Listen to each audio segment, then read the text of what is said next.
don't deserve to be punished in this way, and it's just going to cause even more harm.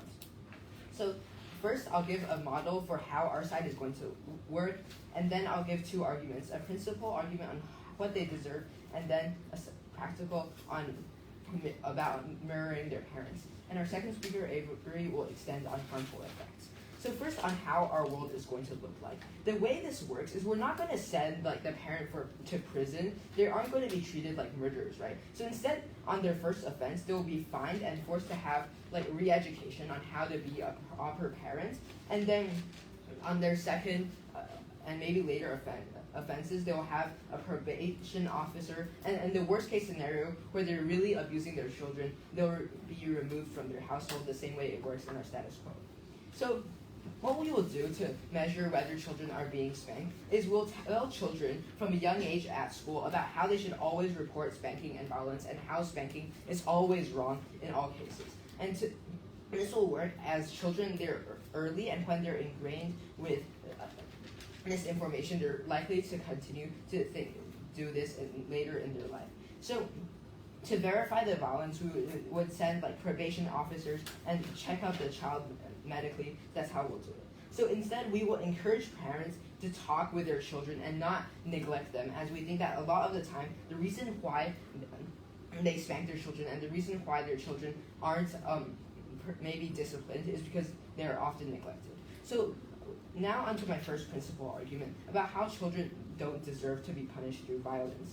So oftentimes, children are not malicious in terms of their intents. So we argue that the actor of children, they're young and they don't know much of the world, right? And they don't have much experience and self-control to tell them, oh, this is not a good thing to do. So when they do something bad, oftentimes it is not because they inherently want to cause harm, but instead because they're just innocent, or maybe they don't know otherwise. So when a child steals a cookie, for example, their intentions do not equate to a robber stealing money. So there's many things like them being innocent and their brain not being formed, or maybe their education, that means that they shouldn't be held responsible. So this overall means that they shouldn't be punished through something as severe as violence, because we think that they have done nothing wrong and they don't deserve this.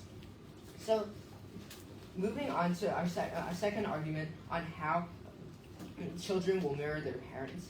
So children always mirror their parents. When children are young and they don't have their own clear beliefs and they have no experience or knowledge to make informed decisions, we think that they're unable to recognize what is correct. So what they do often is they mirror their environment, right? So they learn from maybe their teachers or their peers, or most cases their parents, as their parents are the ones who spend the most time with them in their early lives, teaching them and educating them from a very young age. So we think that they're going to mirror these actions because they just don't know what to do in the world. And when they see parents doing something like spanking their children, when they are spanked by their parents, they don't know that this is a bad thing necessarily on opposition sides of the world. And what this means is that these children are just going to learn from their parents and do the same thing later on, because they just don't know that this is a wrong thing.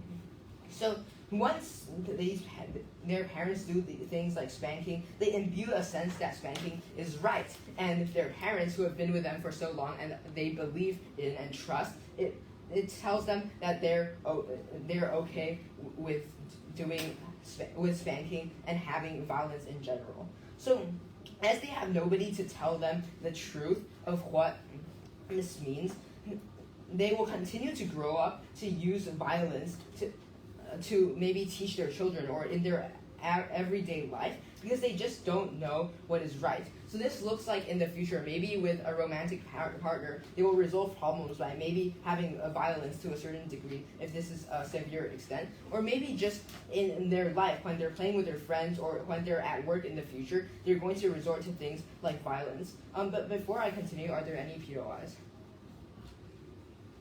No? Okay. So continuing, once they are spanked, they will resort to violence in the future, and we think that this will also harm them we think that this will create a lot of third-party harm. And we think that this is harmful because it continues to lead onto harms for other people, and it also builds a sense for other people that this is right, especially if this is children influencing each other. But finally, it also means that these children cannot develop well. So once they're harmed with violence, their mental health is harmed and their self-confidence is also harmed, and they make it much more difficult for them to feel confident in themselves, which is an essential skill which they need for the future. And without this, and with all of the mental health harms that side opposition brings, they cannot advance as well as they might have done in society. And for these reasons, we're very proud to propose.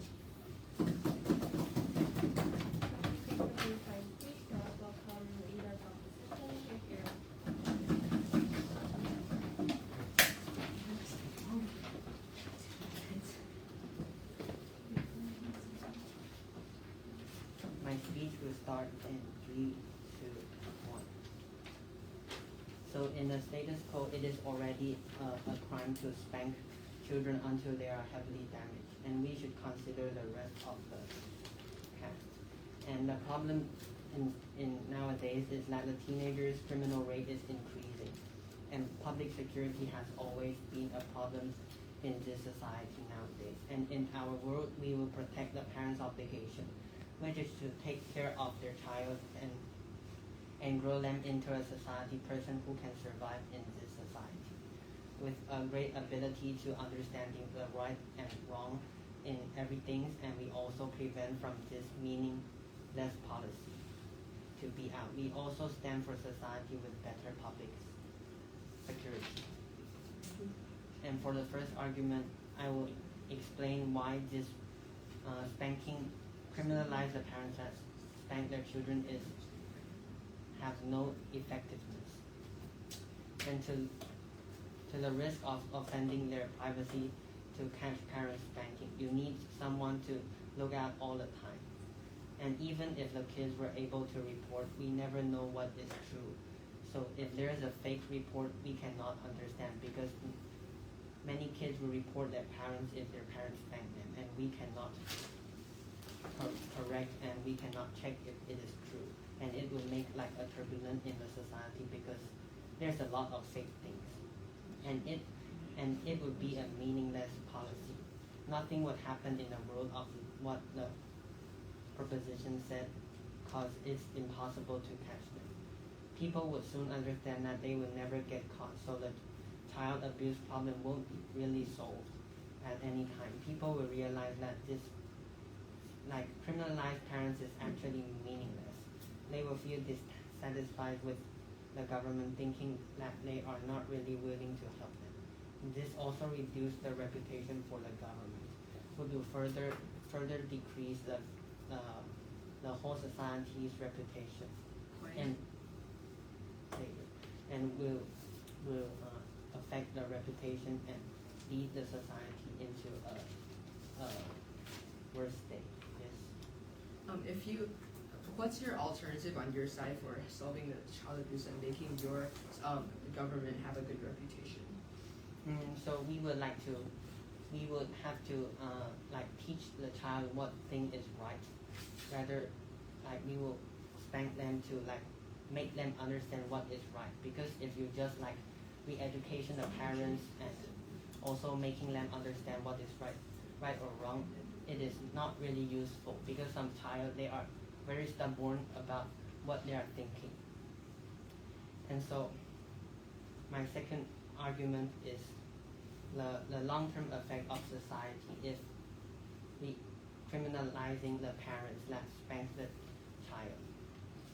So if we education the parents and also maybe finding them and let them pay money, there would be a education time that is lost in their daily life. Normally we will have probably 6 hours accompanying our parents, and they can teach us a lot of things that we cannot learn in schools, because schools are just for subject things, not for their moral and also their behavior within a society. Point.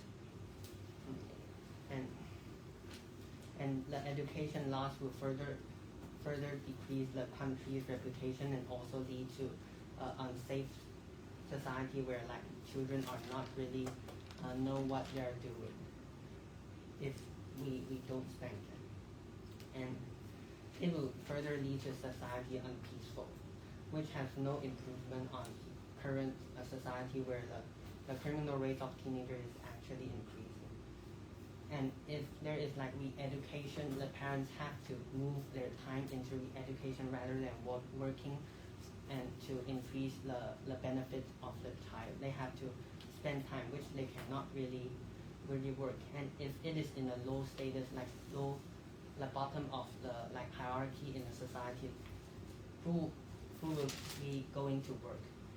And the last result will probably be that the child needs to have time to work because their parents are in like the teaching school and need teaching how to teach child.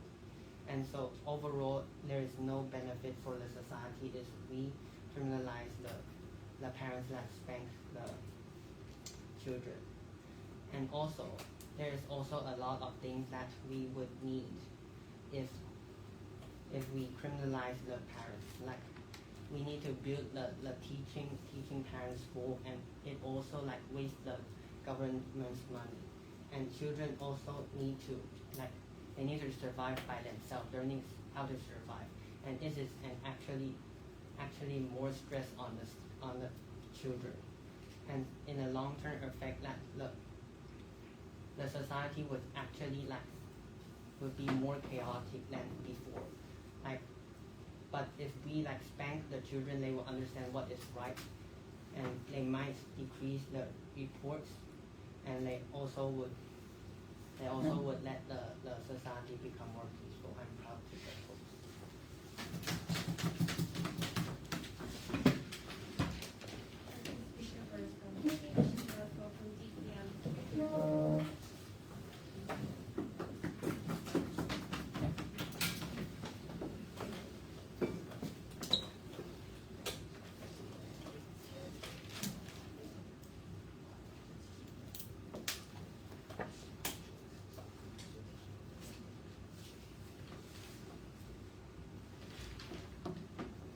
Is anyone not ready? In that case, I'll start. So first, I'll start my speech with 4 pieces of rebuttals. So first, to answer their argument about public security and kids living in danger today.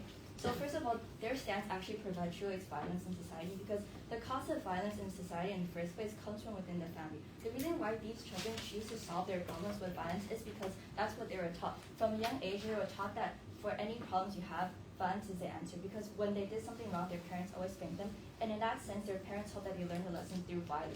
So we say that you can't solve public security with more violence, and in that sense that they're actually going to have a more unsafe society because children are just going to have more resentment for their parents who've always treated them with violence and result in like no attachment or love towards the society. So there's no reason why for them to actually live in a society that's secure and incentivize them to have a secure environment. On the other hand, we actually solve this problem by helping the kids live in a reasonable environment where they're educated based on reasoning instead of physical violence. Now, the second piece of rebuttal is against the argument about privacy. So, so first of all, it's not that easy to fake abuse. So there, like obviously you can see things like bruises and cuts and things like that, and there's also medical reports and probation officers, as we talked about, that can be treated as like evidence for actual abuse. Okay, now second and third piece of response is against the argument about reputation. So first of all, we don't see a tangible impact to reputation. We don't see how that has a tangible impact on society and how that actually outweighs the child's well-being. And second of all, there's just no link to how it will actually damage the society's reputation. Okay, now the final piece of rebuttal is against the argument about essentially about our model and how parents are taken away from children and how that's a waste of money. So first of all, our model clearly states that the parent is not immediately taken away. So first you have fines, and then they'll have classes that teach them how to be a good parent, and then probably probation, right? It's not like right after the parents just disappear from the child's life. And also, if it is actually to the point where the parents have to be removed from the child, we can assume that the parents are just abusive at home, and there's no actually educational value for the parent to actually stay inside the home. So in that sense, we see that as not a waste of money to spend money on helping the future generation being shaped to become more reasonable and less violent people. With that, I'll move on to my extension argument on why government is necessary in these instances based on the harms. So first of all, what is so unique about a child that makes them vulnerable? 4 layers of analysis. First of all, their entire moral compass depends on their parents. Their parents are the only people around them in their private lives that shapes what they think about society and how they view stuff. And second, they emulate their parent and adopt their parents' mindset as they grow up. That it's very detrimental, even when they grow up, to how they decide how to value one thing over the other and make decisions in their lives. And third of all, their brains are more malleable and susceptible to change and influence of other people, since they haven't entirely have an entire education where they're able to think independently and critically on their own. And fourth of all, the implication of this is that parents essentially have dominance and an overwhelming control over their kids and what type of person their kids can grow up to be. This is important for 2 reasons. First of all, the children's belief and value system will be shaped entirely by violence when they grow up in a family where they're disciplined by spanking. Imagine a child wanting to eat an extra cookie and their parents just hit their hand across and telling them that they can't do this. This is essentially a learned behavior where their kids respond to violence and not reasoning instead. The kid's reasoning for not eating things in the future would be avoid to getting hit. The reasoning gets lost all reasoning gets lost in this case. The child does not understand the problem through reasoning and core problem of why they should not do this. And instead, they accept violence as a main disincentive to not do things. So the moment that they don't see a negative incentive, they don't see the point in obeying and following common rules, right? They solve problems through physical measures. Based on self-preservation, they do morally great things to pursue their interests. So in this sense, violence is actually perpetuated in society. The second impact is that this draws a clear line to avoid domestic violence. Domestic violence is often ignored or neglected because of the parents says they're just disciplining the child, or they have a way for caring. This is just a way for them to care for the child because they can't understand certain things at such a young age. So we say that any form of violence is wrong and makes a clear-cut line and removes spanking as an excuse for excessive violence. This actually makes a clear distinction between parenting rights and the well-being of a child and prioritizes the well-being of a child before parenting rights and further protects children from violence. So in this sense, we actually see the need for a third party to intervene at home, which is a very private area, right? There's not a lot of intervention at home other than maybe some form of education, but there's still not as much as where you are at home where you're private. This is why the government is necessary, because the state is essentially responsible to maintain the well-being of all people of the state. And we think that also includes children as well. Yeah, okay. So that's how it's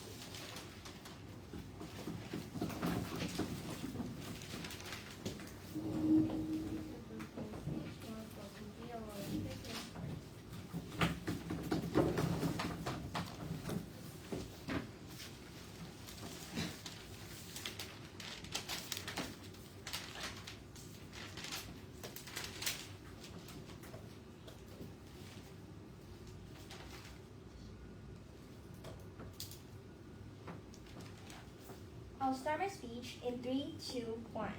So before moving on to my rebuttals, I would like to point out the lack point that the government side didn't mention and the problem that this debate is now facing.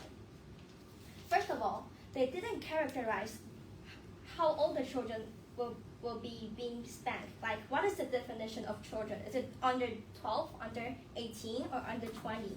And how serious the spank is. Now moving on to my rebuttals. First of all, the first speaker mentioned that this mistake shouldn't be deserved to be punished, shouldn't be punished by violence. However, since the government didn't characterize the age of children being spanked, let's assume that the child is a 5-year-old kid. Since a 5-year-old kid can understand the language that much, how do the parents educate children and give the definition of what is wrong and right? The importance and the purpose of spanking children is that we have to give the children a clear definition of what is wrong and what is right, so we can define children to have a crime after they grow up. And the second thing is that they also mentioned about this spanking might teach children about violence. However, again, since the government didn't characterize how serious or what situation that make the parents spank, how can you assume that children will be affected after they become an adult? So let me emphasize, what is the purpose of spanking? No, thank you. In this case, the purpose of spanking is to educate children and to let them know what is wrong and what is right. So like I said, if a 5-year-old kid, how can the parents educate them by only telling them, oh, this is wrong and this is right? And they also talked about the mental issue. How about, however, again, they didn't characterize how serious the spanking is. So how can we say it will cause a mental health? Point. No, thank you. Lastly, go to the privacy arguments and rebuttals. What is the definition of children being spanked? How serious is this? The government didn't characterize. So how can the children say if this is a spank or not? Like, how can the children call 113 if the children itself don't know what a spank is? So which this will cause is the government have to spend much time, much money on clarifying what the definition of spanking is, and they have to spend a lot of time to make sure that the kid did or didn't get the harm. Now moving on to my arguments. No, thank you. The problem in the sex school is that the rate of teenager committing crimes is increasing. This is because the raise of awareness about the teenagers and the children. And this problem brings to, first of all, public security. For example, the gangs is using children to commit crime. For example, they force children to carry drugs or guns. So the people joining the gang are getting lower, which is the lack of education, and this is the part of the responsibility of the parents.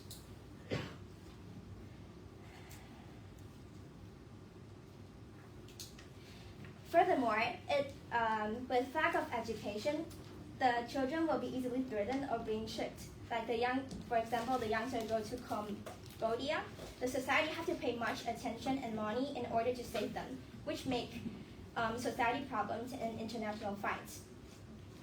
We have to emphasize that the importance of the parents. The importance of the parents is the one who taught and educate a children since it is small, and this is the obligation and the duty of a parent to educate children. And most of the personalities and habits are built during childhood or teenage. So this is the responsibility and importance that the parents should have done.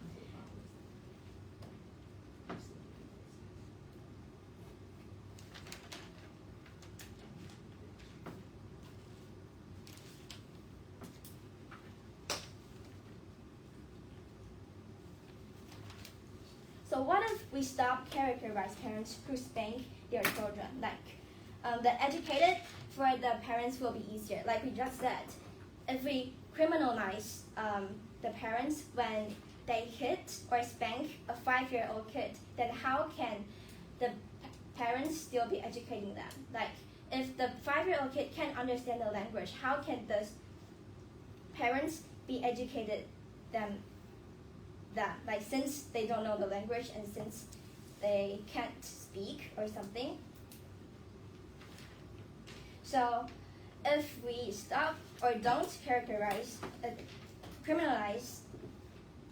the parents spanking children, that the children might understand what is wrong and what is right, and it will decrease the criminal rates, and it will not only benefit individual but also the amount of people. I'm honored to oppose.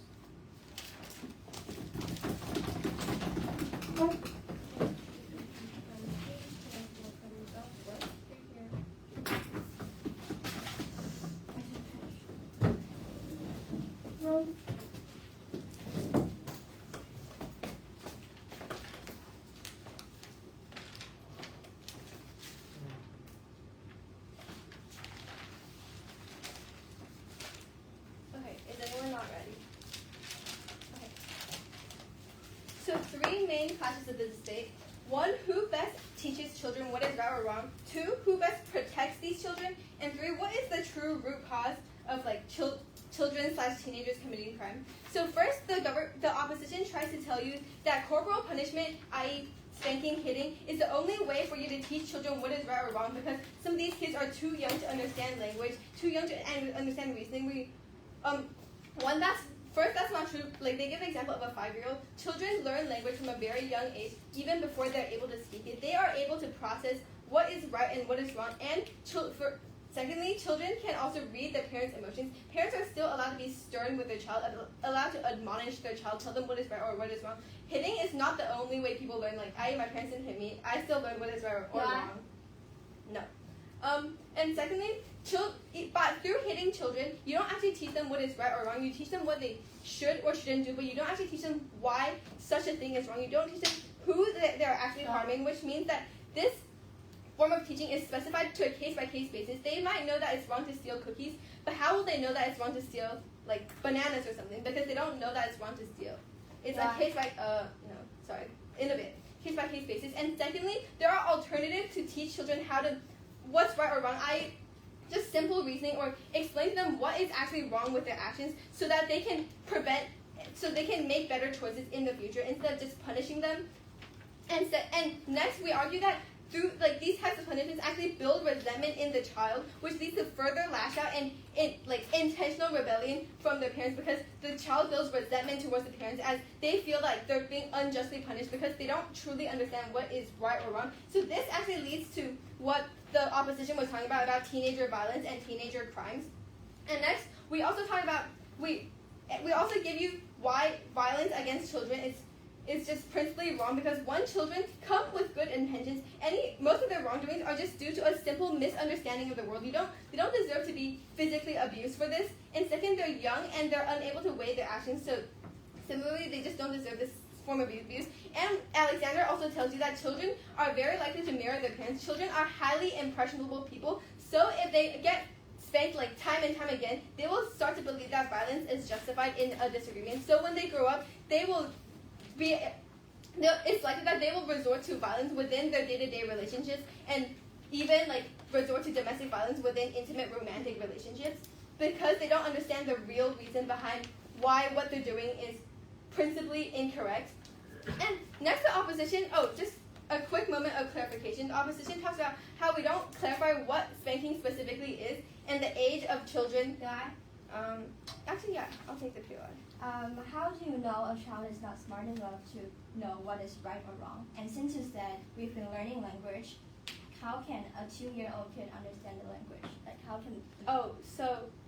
We argue that children begin to pick up on all their parents' actions. So if a parent continues to hit their child, the child might stop doing whatever is supposedly wrong, but they don't understand the principal justification behind why what they're doing is wrong, who they're harming. They don't understand why that's wrong. They only know to not do it so they don't get hit. That's kind of the distinction. And we argue that even really young kids can be reasoned with. They still understand to a certain extent how to communicate with other people, and they can read from parents' facial expressions what is right and what is wrong, and whether their parents are happy or unhappy with their decisions. And next, just to clarify, children is just anyone who's legally a child, so 18 and under. We characterize that as children. And like Alexander had said in the first piece, spanking is just any form of repeated intentional violence against a child. And next, the opposition also tries to tell you that by re-educating these children, you're wasting their time, precious time where they could be educating their child otherwise. We argue that this doesn't make any sense because the reason we're educating these parents is the fact that they're unable to properly educate their child. So any extra time spent would actually be detrimental to the child before the parent actually learns how to properly parent their child. And secondly, we don't understand why teaching a child what spanking is, what domestic violence is bad for the child and is a waste of time because we argue that a child's protection should be the government's principal number one responsibility. And any time spent in this field to take these measures is what we should do. Okay, next, lastly, on to who actually best protects children as a whole. So like Avery tells you, currently there are current laws and legal barriers preventing parents from domestically abusing their child. However, this currently can be played off as children, as the parents can excuse this by saying they're trying to discipline their child. This is just a form of spanking. This is just a small form of punishment. However, by outlawing physical punishments, corporal punishments, including spanking outright, you make it a lot easier to prosecute a parent if they do physically abuse their child, because there is no there's no leeway out, and there's no way a parent can argue out of this. It's very clear cut, and it creates a strong delineation between what is correct, i.e. reasoning and etc., and what is incorrect. Just any form of violence would be grouped under this umbrella of being incorrect. And next onto how it could onto how they talk about how children would spitefully report their parents for doing these things. It's we're using the current system, however we're just adding to it. So currently children don't report their parents for domestic violence out of spite. This is just not something a child would do, because they understand that this is wrong, and children just won't take this risk as seen in the status quo. There's no reason why they would do it just because we decrease the threshold for domestic violence. So for all these reasons, we're proud to propose.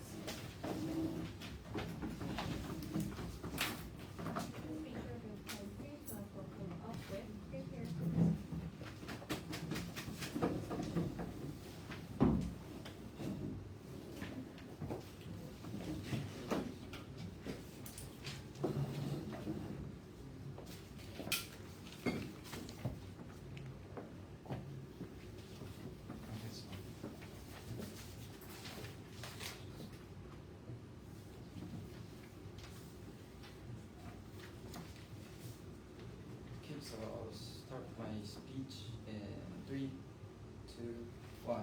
Before making my clashes, I have 2 points that I want to argue about. The first is that is this really effective? Well, in their policy, if we follow our policy in their world, they said they will do medical checks, and they have probation officers. They would have people who will be checking temperature, but continuously, but they said spanking is all types of forms of physical abuse, but they didn't consider about types of non-physical abuse, like scolding, shouting at them, not feeding them. There are a lot of other types of child abuse. So even if we were successful into not making parents to do those kind of physical abuse, there will be any other types of child abuse, which means that even if we have this kind of policy, there will be these kind of problems in the future world. And the second is that they said that if we were successful to make parents not spank their child, it will avoid many types of violence for that child committing after they've grown up. For example, domestic violence. But those type of people, those people who commit violence after they've grown up and say that it's because I was taught like this, they only know how to do this, are the people who've been heavily damaged by their parents. And like I said in our status quo, this is already a criminal case. This is already criminalized, so it's not something that we have to really talk about, consider about. And normally we don't become evil persons just because parents spanked us one time. It doesn't have really much impact on our hearts. So I've done that. I've experienced that many times, but I haven't really done spanking to other people. So yeah, I think it really has a point. And yes, moving on to my clashes, I think we have 3 clashes. First is how effective would this policy be, and second is which protects child more, and the third is should child deserve spanking or not. And so I'll go with from the third class. Will they deserve it or not? Morally, it might be no, but realistically, but in the real world, child who does not know any verbal language, and some types of child, even if they know verbal languages, they can't still understand what society is. Like they said, they don't know what society is. So even though if you do multiple verbal explanation, reasoning to explain why it is wrong, they don't know the full society, the picture. So it is not really effective. And we stated that by spanking, this is something that child can like clarify completely that some kind of action is wrong. So in our side, we completely stated why child, even though morally it's not correct, child should deserve this spanking. And another class which protect child more is, like I said, there are other types of child abuse like scolding and stuff. So Point. yes. So like not feeding things like not feeding your child is already outlawed in your status quo. But like what is your alternative to having like no child abuse or protecting the children? I'll answer that later on. Going back. Which protect child more?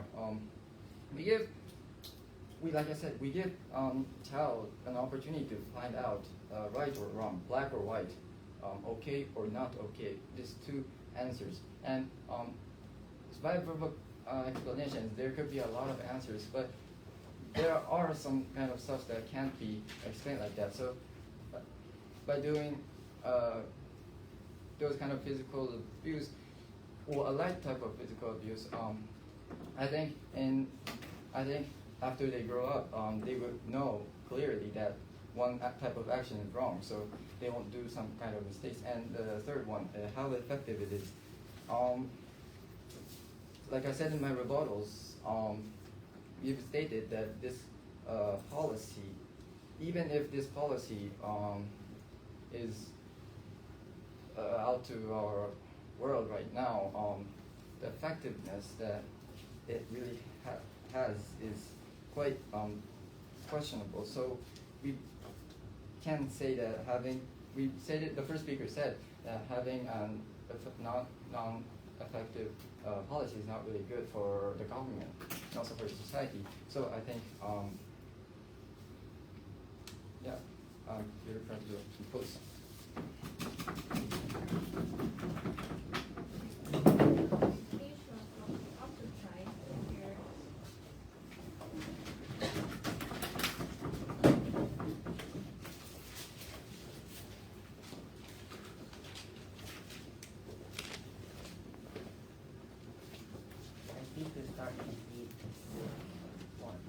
So in this debate, I will analyze both teams and I will give an explanation why our team should win in this debate.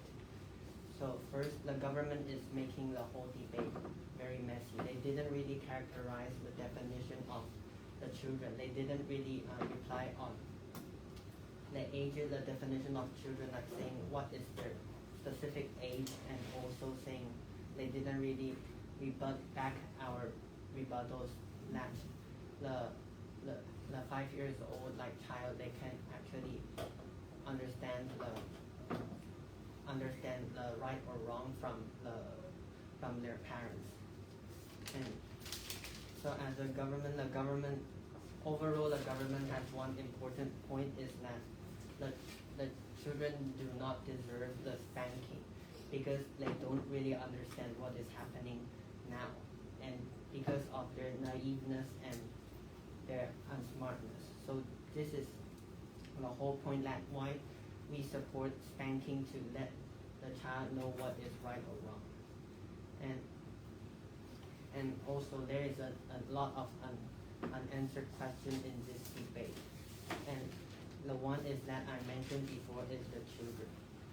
And another one is that they didn't really response to our argument like responsibility, which is the parent's responsibility on the children. Like they take care of the children from like age 1 to 18, which is really important in the children's whole life. And so criminalize doesn't really benefit for the society, as I mentioned when and the LO. And also they didn't actually answer a lot of and rebut all of our points, and they are just like strengthening their point that the child shouldn't deserve the spank.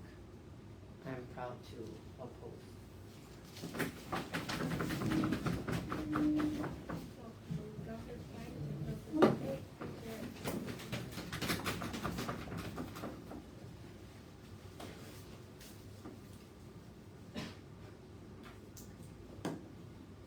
I'll start my speech in 3, 2, 1. So I'll end this debate by categorizing this entire debate into 3 main topics. So first is on educating children as a result of spanking. So on our side, we talked about how the violence perpetuated from parents through spanking is going to become a learned behavior for the children. And regarding children, we've already characterized that what children are like, which is that they're susceptible, they're more vulnerable. We think that this is more important than talking about the age. It's talking about what the children are actually like. And about age, we've also already told you that it's based on the legal terms, which is like 18 and below. That should be pretty intuitive for people. Yeah. And we've also told you that children can learn through reasoning and reading expression for the parents. They're not completely unable to reason, but they're not able to reason on the level of adults. That's the distinction here. And also we talked about how children will mirror their parents, which means that the violence that they get from their parents and experience is not going to stop at home. It's probably going to bring along with them in life in the future. Comparatively, on the other side, you have they told you that 5-year-olds don't understand reasoning, but they never tell you when reasoning actually starts to get injected into these children and when they'll actually learn how to reason. And they also talked about how they will learn to survive on their own in an unsafe society, but they don't tell you like what sort of education from home would they have to allow them to be able to survive out in society on their own right, especially when they characterize society as such a dangerous place. And also and this means that in their society you can expect to be full of people where people grow up to be damaged from their parents and are very resentful against society. On the other hand, on our side, we have children who learn through actual reasoning and can accept things from society through critical thinking and understanding what's around them. And second, on the protecting of children, so we've told you that violence isn't justified, like any form of violence isn't justified, which is specifically why spanking should be criminalized. Children didn't do anything wrong. They don't have that level of understanding yet to understand things they should be doing, so their response shouldn't be violence. And we've also told you that the government is responsible for the well-being of children, including forms of spanking and violence, so that any reasonable trade-off should not be put off, including protecting children, essentially meaning that the government's duty to protect children outweighs money. And we've also told you that parents are only removed in the last stage, which is very abusive, which means that there's no educational value for the parent to stay at home at this stage. Okay, on the other hand, they told you that they justify violence due to educating children, but we already told you that they don't actually educate children in a reasonable way, which means that they don't get the justification for the violence. And also, they talked about other forms of abuse, but they don't solve these things either. And we also don't prevent the report of verbal violence for children. And yeah, so we can also solve this problem. And also lastly, on effectiveness. Okay, they talked about abuse already being criminalized, but the difference is spanking is also learned-term violence. So essentially, criminalizing spanking prevents abuse and still is a form of violence. And they also don't have a concrete solution to protecting children in a society that they claim is so dangerous. At the very least, provide a solution that could work. So any risk of effectiveness on our side should outweigh 0 on the other side. Thank you.